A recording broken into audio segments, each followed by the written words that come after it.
یو مسافر سړی ده د په یو مقیم امام پسې اقتدا وکړله. یو سړی کراچۍ ته تللی ده، په جماعت کې یو امام پسې اقتدا یې وکړله د مازدیګر د لمانځه. دغه مقتدي چې کراچۍ ته له دغه جنه تللی دی مسافر ده، لیکن د دغه اقتدا په وجه سره دی تابع څه د خپل امام اوس به مکمل لمونځ ادا کوي.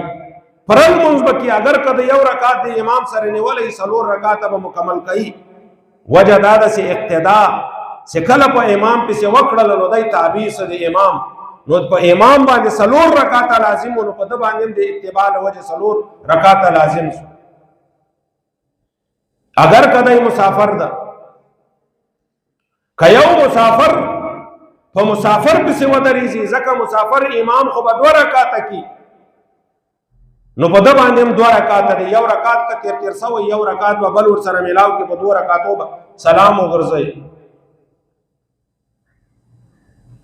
او که چیرې یو مقیم سړی، یو د هغې علاقې سړی په داسې امام پسې اقتدا وکړي چې هغه امام مسافر وي، امام باندې 2 رکعته دي، د مازدیګر لمونځ امام 2 رکعته ادا کوي، لیکن د هغې علاقې سړي باندې لازم دي چې 4 رکعته ادا کړي. دغه مقیم سړی چې د هغې علاقې اوسېدونکی د اقتدا په امام مسافر پسې وکړه، دی به د 2 رکعتو د کامل کېدو نه وروسته ولاړ شي او دغه 2 خپل رکعتونه به مکمل کړي، ځکه په ده باندې لازم ده چې دی 4 رکعته مکمل کړي. نو دا د مسافر سړي لمونځ ده.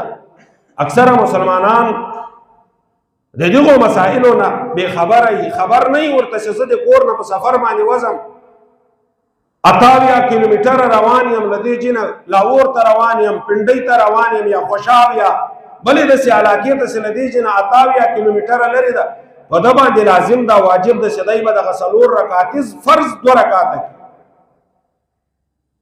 که چیرې ونه کړي دغه سړی ګنهګار ده.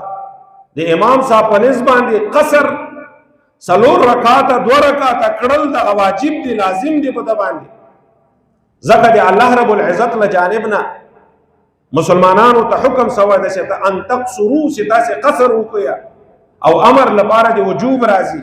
د الله رب العزت خبره منل عبادت ده.